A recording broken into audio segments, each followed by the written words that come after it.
of remarkable facts. But being the latter, as it happened, matters did not work out quite in this convenient way. To begin with, when those Amahagger told me that the Rezuites never fought in the dark or before the sun was well up, either they lied or they were much mistaken, for at any rate on this occasion they did the exact contrary. All the while that we thought we were stalking them, they were stalking us. The Goroko manoeuvre had not deceived them in the least, since from their spies they knew its exact significance. Here I may add that those spies were in our ranks, traitors in short, who were really in the pay of Rezu and possibly belonged to his abominable faith, some of whom slipped away from time to time to the enemy to report our progress and plans, so far as they knew them. Further, what Hans had stumbled on was a mere rear guard left around the place of sacrifice and the hut where Inez was confined. The real army he never found at all. That was divided into two bodies and hidden in bush to the right and left of the ridge which we were descending, just at the spot where it joined the plain beneath, and into the jaws of these two armies we marched gaily. Now that hypothetical reader will say, why didn't that silly old fool Allan think of all these things? Why didn't he remember that he was commanding a pack of savages with whom he had no real acquaintance, among whom there were sure to be traitors, especially as they were of the same blood as the Rezuites, and take precautions?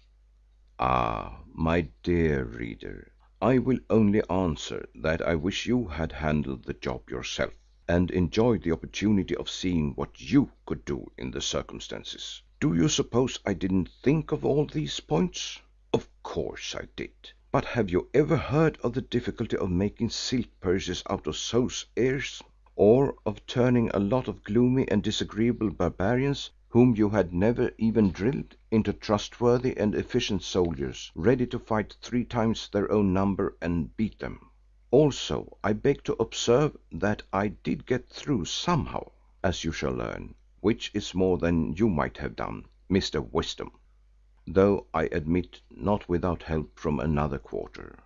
It is all very well for you to sit in your armchair and be sapient and turn up your learned nose, like the gentlemen who criticize plays and poems, an easy job compared to the writing of them.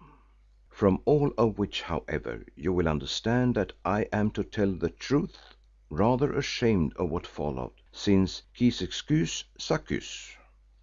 As we slunk down that hill in the moonlight, a queer looking crowd, I admit also that I felt very uncomfortable. To begin with, I did not like that remark of the Medicine man which Hans reported, to the effect that the feast must come after the victory, especially as he had said just before that Robertson was to be sacrificed as the sun rose, which would seem to suggest that the victory was planned to take place before that event.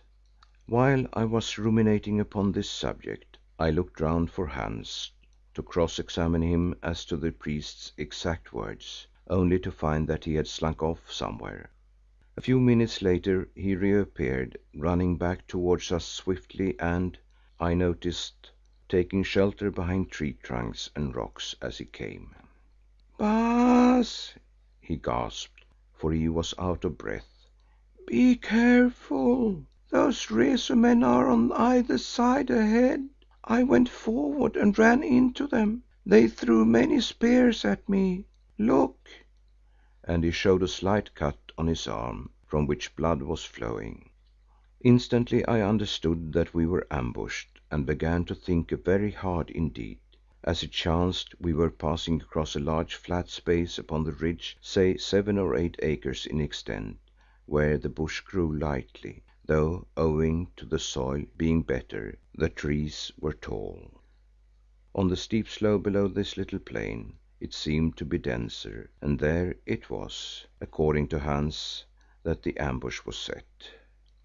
I halted my regiment and sent back messengers to the others that they were to halt also as they came up. on the pretext of giving them a rest before they were marshalled and we advanced to the battle.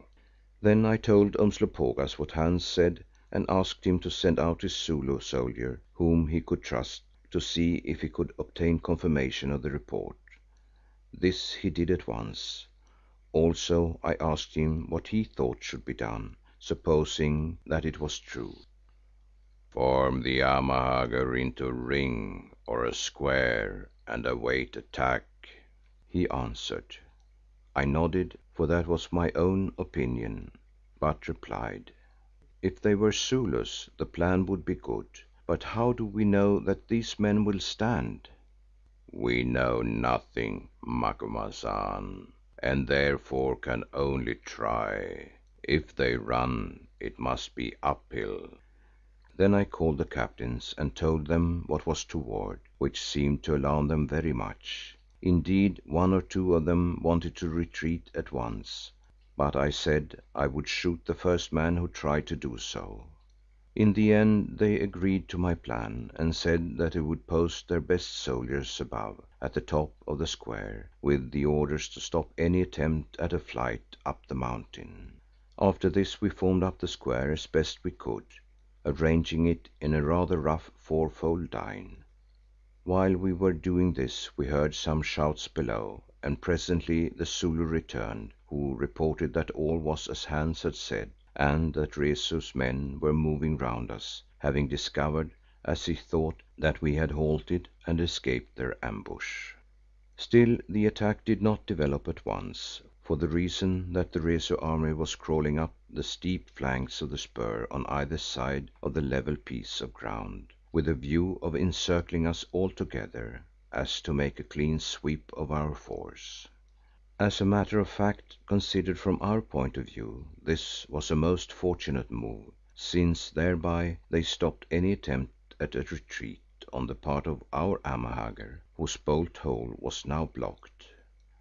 When we had done all we could, we sat down, or at least I did, and waited. The night, I remember, was strangely still.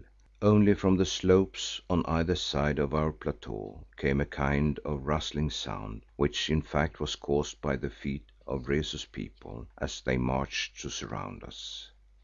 It ceased at last and the silence grew complete, so much so that I could hear the teeth of some of our tall Amahagger chattering with fear, a sound that gave me little confidence and caused Umslopogaas to remark that the hearts of these big men had never grown, they remained as those of babies.